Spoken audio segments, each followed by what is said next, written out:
good afternoon, good morning. My name is Namdi. If you haven't joined us before, if this is your first time, it is good to have you here. And this is our Traveling Beyond Borders LinkedIn series. And we also have it on YouTube and pretty much everywhere. Let me make sure, uh, let me take a couple of minutes to make sure that we're good on LinkedIn as well. Looks like, okay, there we go. Let's make sure we are live on LinkedIn and then we'll jump right in. I'm excited about today's topic. Today we are continuing the conversation we started last week around, just factors that affect your career growth. Right. Last week we started talking about career planning and why that is essential and super important for immigrants. And today we are discussing what are some of the factors that are within our control. Again, we're looking at really taking control of our career for career professionals in our midst. That session is for you. So there are several things when it comes to our career that we can control that is within the realm of things that outcomes that you know, we can do something about. There are things we can and there are things that we can't. So the what exactly is in your control? There are things like hiring freezes. Notice saw this a lot during the pandemic where a lot of companies were stopped hiring, right? Just because of the uncertainty around the economy. Certain times of year where hiring is higher and hiring is not as high.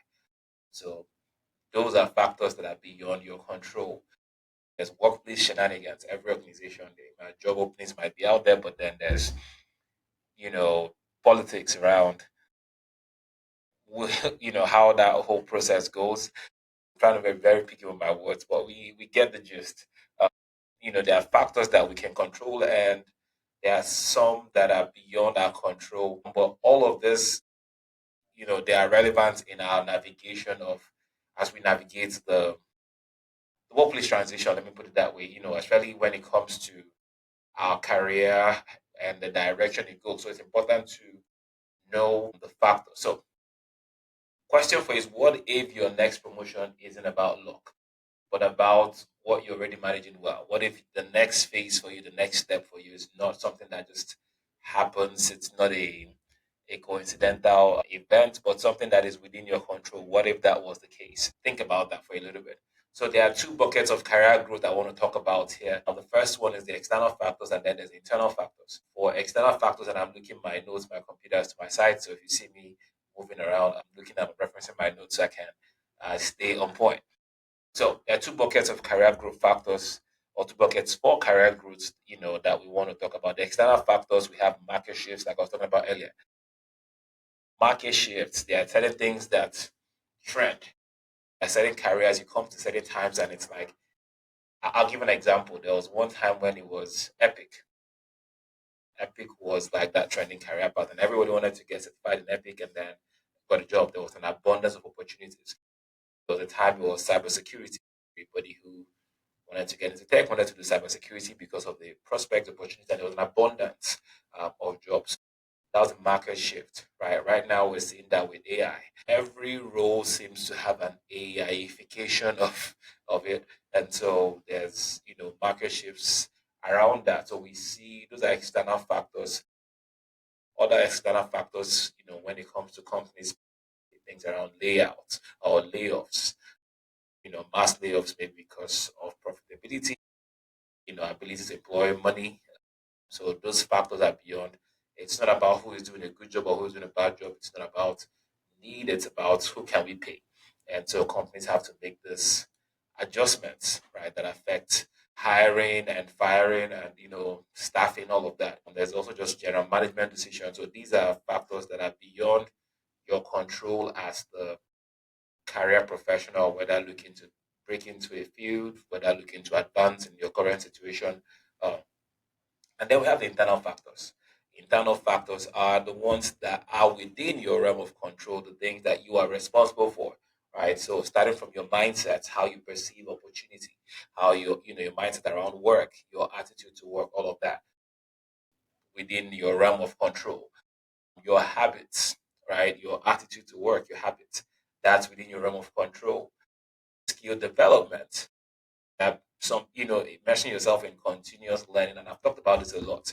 But the habit of ensuring that you're constantly upskilling, you're constantly learning and improving yourself, skill development, that is something that is within the realm of your control. Visibility at work, how you show up, how you make sure that your work, you're getting credit for your work, that is within your realm of control. So these are factors that affect your career advancement, your career growth, um, and again, some external factors beyond our control, internal factors, within your control. So let's talk about the ones you can control, the ones you can control, because that's the whole gist of today's session, right? Again, our whole objective with this Driving Beyond Borders conversation is to, again, make sure that we are bringing our people, African immigrants in the professional space, entrepreneurship professional space, just equipping us with the right information to thrive. Right, that's the whole, that's the mission alignment for us at the African American Collective. We want to ensure that we have the information, we have the resources to thrive here in our new home country, especially for us in the United States. So the things you can control, number one, your skill set. Number one, your skill set. Please, we have to be invested in continuous learning. I don't know how else to say this. You have to invest in your constant development. If you are in a field, if your realm is in a particular area, then you have to ensure that you are constantly developing your skills. You're developing yourself in that area. You are staying on top of what's new, right? It shouldn't just be inspired by your job, right? Your job is your job. You're supposed to stay, you need to start thinking beyond that, right? If there's new trends in the platforms that you guys use and the technologies that you use, spend some time to at least get familiar with it, right? Your skill set is within your control, staying on top of what's new, right? Again, now, like I talked about earlier, almost every role out there has an, AI an AIification going on, where there's an AI equivalent of it. If we're in the AI era, how is AI applicable to your job? Have you acquired that skill set? Have you taken advantage of, what's trending to upskill so that again you stay relevant? So it doesn't come to a place where, oh well, because of the advancements in the technology, we're only favoring people who can do this. Right. So don't wait for that time and then now you are trying to find a new job while you're upskilling. It's better to upskill as you notice the trend. So pay attention to that. So your skill set is within your control. You have to be given to constant learning. Invest in knowledge, invest in equipping yourself. Yes, there's the free courses, there's the free training, but from being somebody who is in the career training space, I can tell you for free. Those free sessions, they are powerful, they are useful. We have our masterclass series that we do every week, at the African Collective. But those are one-offs. When it comes to real transformation, when it comes to just information that would transform you, then it has to be curated. You have to go through a process of sorts. And so for those, it is not always going to be available for free. You might need to invest. And again, you don't have to invest a lot, right? If you don't have the resources to go to a career training institution like Instar Technologies or any of the good ones around, Udemy courses, LinkedIn Learning, like there are different platforms out there, Udacity, that you can invest in, subscribe to, and constantly be upskilling, right? At least stay on top of what's new and what's going on within your field. It's super important that we are doing that. The next factor, again, within our control, and I'm going to move through this a little faster because of time, is your attitude and your mindset. You have to have a growth mindset. You have to have a growth mindset. You can't be stuck in a particular way of doing things. You can't be like what worked today might not be what works tomorrow, and you have to be open to adjusting. Okay, you can't say, okay, this is how it's always been done, and so that's how we are going to do it. You'll be left behind with that attitude, right? You'll be left behind with that mindset. So you need to, you need to adjust your mindset. You need to train yourself and, develop really strong and positive attitude to the mindset that is growth power, that is growth driven. There's a scripture that I always comes to mind when I think about this mindset, and it's, out of the abundance of the heart, the mouth speaketh. You will have, there is so much power in our thoughts and in our mind, right? If you can train your mind to think a certain way, it will reflect in the outcomes of your life. And that's because once your mind believes something, it energizes your entire being to work towards that thing. right? The one thing that limits people is when you feel like this is not possible or attainable. If you don't have that possibility mentality and you feel like this is not attainable and this is beyond reach or it's not for people like myself, it's not for, it's reserved for a particular group, naturally your body is going to believe what you're saying. And what that does is limits your effort to even pursue to go after that thing. If you tell yourself, because I'm an immigrant and so there's opportunities that I can access, or it's there's spaces that I don't belong in, automatically you disqualify yourself from being in those spaces even without trying. Okay, so and it's all a mindset thing. You have to adjust your attitude, you have to adjust your mindset, you have to tell yourself, I belong here. I have earned the right to be here. Okay, I have earned the right to be here to be successful. I came here because I saw a land of promise, and I do believe that if I work hard towards this goal, I can attain it. But if you tell yourself, your mind is going to be your biggest limit. If you know, if you tell yourself you can't, right? How's the quote by, I think it's Harrison Ford? You say you can, if you say you can't, you're correct. So you have to tell yourself you can, and it's possible, and it's attainable, and I can do this. It's the same thing with, your attitude to work. You can train yourself and say, I love this job. It's, this is a fulfilling job. If you tell yourself every day that your job is not fulfilling, if you believe that this is your work is meant to be difficult, work is meant to be stressful, or work is a necessary evil, if that is the mindset you show up to work with, your body language, your energy will go in that same direction. So you have to train yourself to believe it's it's great to have a job, but I enjoy what I do. I do meaningful work. You have to tell yourself those things and train your mind to believe that it will affect the quality of your work. It will affect the quality of the delivery, how you show up. If you think this is a necessary evil, I just have to pay bills, and this place is terrible.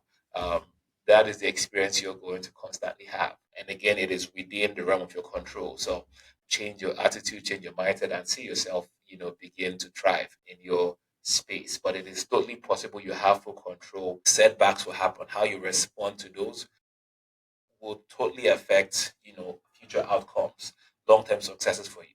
Right? And again, how you handle setbacks, how you handle disappointments, how you handle failures even is going to be largely dependent on your mindset, on your attitude. And you need to work on these things. The next one factor that you can control is your network and visibility, right? Who knows you at work? Who knows you? Do the right people know you? Do they know your name? Do they know your work? Can they vouch for the quality of work you do?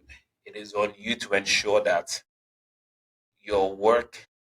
People say your work will speaks for itself. Yes, my work should speak for itself. People should say this. And what that really means is people will appreciate a good job when they know this is a good job and that's quality work, which is something that most African immigrants, because of where we come from, we deliver quality work. We work hard by nature. We go out of our way. We do what we have to do because that's how we've been brought up, right? It's almost like there is this, how I remember when, growing up, you'd maybe come in second place in class and third place, and you're always chastised like, hey, the first person who came in first, do they have two heads? The person who had all A's, do they have two heads? Like there was this demand of delivering and living up to a certain expectation that we had growing up. And so a lot of the time, people I meet here, fellow immigrants I meet here, we've been trained to not accept less than the best from ourselves when it comes to delivering work. It's been instilled in us to not accept minimum efforts, but, just getting by. We are almost always in competition to come first, right? Like it was when we were kids. And so it's our work already is great most of the time. Now, who knows it is your work, right? Because it's easy to ascribe your success to the team, which again, you're part of a team, so you should be a team player. It is team success if you're part of a team. But who is making it happen? If you don't raise your hand, if you don't advocate for yourself, for credit to go elsewhere. And so it's important that we learn to step up, own our results, right? Speak up on the things that you worked on that project that made it successful. right? Because it's when promotions happen, they are not done collectively. They're not going to say, well, this group has been doing well, and so we're going to promote all of you. Oh, no. Organizations promote individuals, right? When appraisals happen, they are done on an individual level. So when you have those sit downs with your manager, with your supervisor, you have to be telling your story. You have to be highlighting your contributions. You have to be loud about your contribution to team success. If you brought solutions that led to delivering the project promptly and excellently, make sure that the right people know what you did, your contributions to that success. All right. Visibility, intentional networking. Okay. Intentional networking. Who are you connected to? Who is in your circle within the realm where you work? Who is in that space with you? Who who do you know? Right? Who are people then higher? Who's ahead of you? Who are people higher than you that you can reach out to and say, this is where I am, or this is my situation? And whether for guidance, whether for direction, whether for just opening doors like sponsors, you have to intentionally nurture, identify mentors and build that relationship. You have to intentionally identify sponsors and build that relationship. But your network, your circle is on you to develop. Those are factors that will affect your career. Somebody needs to be able to advocate for you. Right? I have a story in the Bible that represents that. People don't always think about this when they think about this story. And again, forgive me if I'm using many biblical references. That's where I am today. Remember when the story of Joseph in the prison, when he started interpreting dreams, and he interpreted dreams for two of the Pharaoh's uh, um, staff that were in jail, the butler and the baker. And when he interpreted it for them, he told one, like, "Hey, bro, you're gonna die.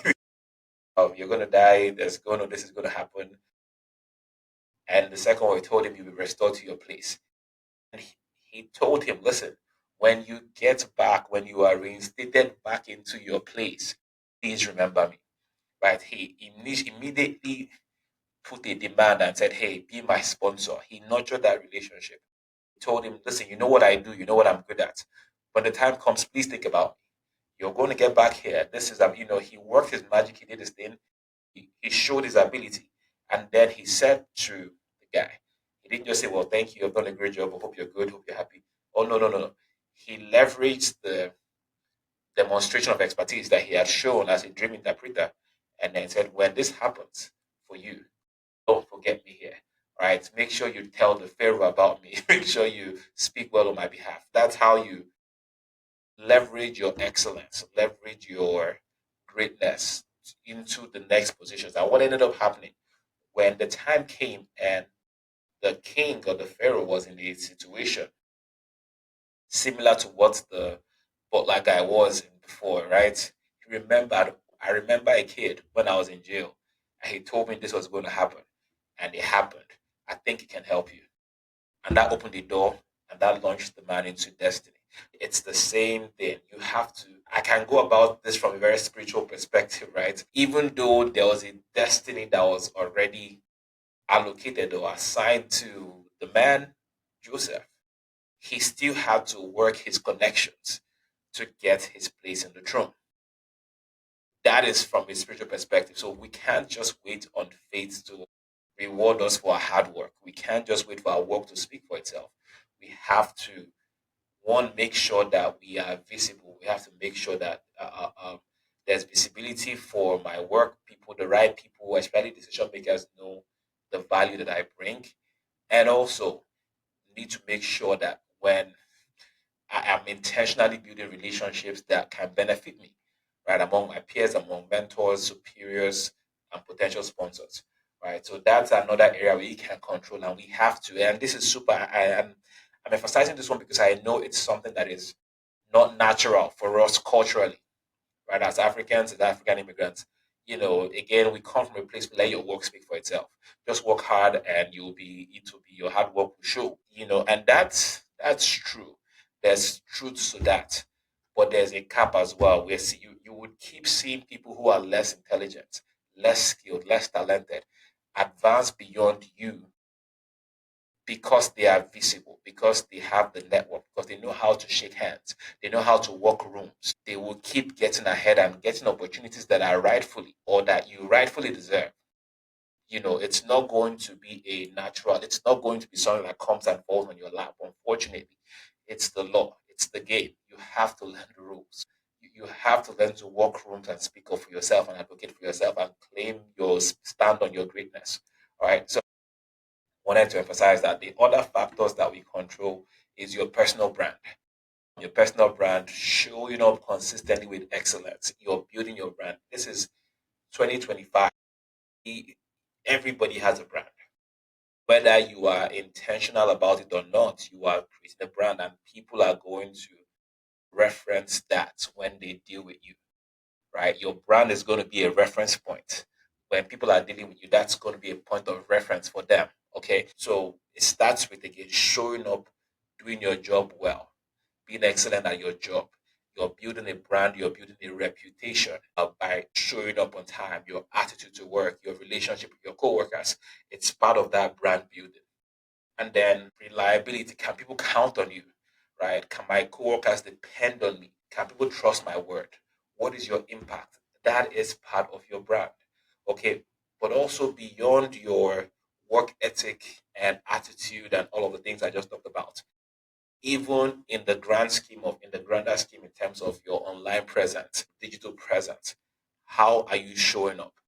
Everybody is not going to be an influencer, but it's not going to be on all the platforms. It's a hassle. You can't keep up with. Like I have to, because of the nature of the work we do with, the African American Collective. So visibility is important. We want to be in front of as many people as possible to scale impact. I know how much work and effort it takes to be everywhere, to to coordinate and be on it. It's a lot of effort on our team side. So I don't expect you as an individual to be on every platform, be on TikTok, but there are spaces you should be. I'll tell you right now, things like your LinkedIn, for example. In 10 years ago, right, when I'm in the career training space, when we first started doing career training and working with people, helping them get into tech, LinkedIn was a nice to have, it wasn't a must have. Today it is. Every recruiter you speak to is going to look you up on LinkedIn. Next thing, once they have a conversation with you, once they find your profile on Dice or any of those places, next thing is they find your LinkedIn profile to see what you look like, to see what you've been working on, and then they will check. And people are going to Google you. And so when they look you up, what's going to pop up? Your social media profiles, your platforms, the places that you're on, the things you're tagged in, the blogs you're writing. So we have to be intentional about what we are putting out there, because that is going to form an impression, whether we like it or not. People are going to make decisions on who we are and how to deal with us based on what they see about us online, based on the personal brand we have created intentionally or unintentionally. So, how do I want to show up? How do I want to be perceived? People always say this, don't take social media at face value. Everything there is curated for the most part. Don't build your life around what people are posting. And it's very true. If you know that, and we always speak on the side of the don't just take people's advice because of what they post on social media. Don't destroy your home because somebody's posting certain things about their own home and their own situations and how they're making it. If you're going to take that advice, also know that you also have to create something for people to see, right? If you're somebody who is trying to navigate career, then paint the picture you want people who will work with you. What do you want to tell them about yourself? Start building that brand, start building your portfolio along those lines. If you want people to see you and see leadership and see executive presence, start creating an online presence that speaks to that. If you want to show technical expertise, you want people to see, identify you with being proficient in a particular technology, start talking about that online. If you want people to put you in a certain box, paint that picture, right? Start intentionally paint that picture and show that to them. Highlight those aspects of yourself that you want to show, and you want people to see and identify you with, and begin to be intentional about putting out contents, curate that image to align with who you want to be, how you want to be known. Because I promise you, people are going to look you up when it's time to work with you. So it's something. These are some of the areas I wanted to you know, kind of highlights. There's so many stories to tell with this one, but I'm not going to get into the stories today because of time. Because of the time, I'm on a time constraint today. But I hope this resonates with somebody. There are factors that are within our control. What are you going to do? So, action items and takeaways for today. One, reflect, right? Reflect, take some time to reflect. What's one area I've been blaming external circumstances for? that's actually within my control, right? Reflect, have I been blaming the system when it's just been me not taking responsibility? Have I been saying there's no more jobs in this area when what's really happening is I've not upskilled and updated my resume, right? Have I been blaming external factors when it is really me that hasn't stepped up to the plate? Do some reflection, tell yourself the truth, right? The most dangerous place to be is where you can lie to yourself, right? And you're able to believe your own lies to yourself, right? That's dangerous. So tell yourself the truth. Look at where you are, especially career wise, and are the outcomes you are experiencing controllable by you, or are they really external factors that are beyond your control? That's step one. Number two, choose an area that you can control and focus on. I've talked about a few control factors that are within our control: your skill set, your mindset, your network visibility, yeah, your personal brand. You know, there's more, right? Taking initiative, volunteering. Those are things that help, that within your control, that can help with advancing yourself and your career. Identify one or two areas and lean into it this month, right? Don't try to do all at once. Don't try to fix everything. If it's just your attitude, you need to start working on and start giving yourself, affirmations and talking through certain things. Let's start. Is there maybe you need to start paying for some training to upskill so that you are at the top tier when it comes to your field, right? At least in terms of being in touch with knowing what, staying on top of the skill set requirements to be relevant in your space. Is there trainings you need to take? Lean into it, right? Lean into it. So begin to take steps in taking control of the factors that you can control. And then journal your progress, right? As you make progress, write it down, and make sure that you are sharing that with, not like, let this not just be a personal journey. Bring people into it, your friend, a couple of friends who want to also win with you, and make this something where you have accountability, right? Have accountability, because again, when I'm talking about visibility, your network, be intentional now about your people, like friends, serious minded people, and say, hey, this is what I'm working on. And let them hold you accountable. And it would be nice if they're doing the same and you hold them accountable as well. All right. So you can't control everything. As I wrap up, there are truly external factors that are beyond our control. The economy, can't control it. Inflation, we can't control it. Downsizing within companies, we can't control that. But we do control a lot of things. And the factors that I can say this boldly, the things that are within our control are more powerful than any external factors. And they can go a lot longer than any external factors. Please, let's take control of our career. There are things that we can control. I'm rooting for us. I'm rooting for us, and I wish everyone well. Before I wrap up this session, I want to again invite everyone who has not joined our community, African immigrants, please join. Look us up again, follow us on LinkedIn, subscribe to the YouTubes. If you're watching this on YouTube, make sure you subscribe. Be a part of our community. And we have our first ever advocacy and policy conference coming up October 25th at Georgia Tech, Georgia Institute of Technology. The details will be somewhere in this video. If you're in Atlanta, please, we would love to see you in person. It's going to be hybrid as well. So for people who are not able to come in person, you can join from anywhere you are in the country, um, and even in the world. But make sure you go sign up. We'd love to see everyone. We want to be part of conversations that shape policy. There's an election, midterm elections in November happening. How do we get plugged in? How do we get involved? Right? What ways can we be a part of this, even if because of your status you're not able to vote? We can still be involved in other ways. Come and learn how you can be involved and be a part of shaping the system. This country, the system has given so much to us. How can we give back to it? That is things that we'll be discussing. We have a powerful collection of speakers, elected officials in the advocacy space, legal luminaries, and people who are just making impacts within the community, who are going to be a part of this initiative and this program, this conference. So you want to be there. It's something that we're excited about. So make sure you're part of it. Well, I got to go, but thank you all so much for hanging with me today, and for spending time with me. And again, till next week.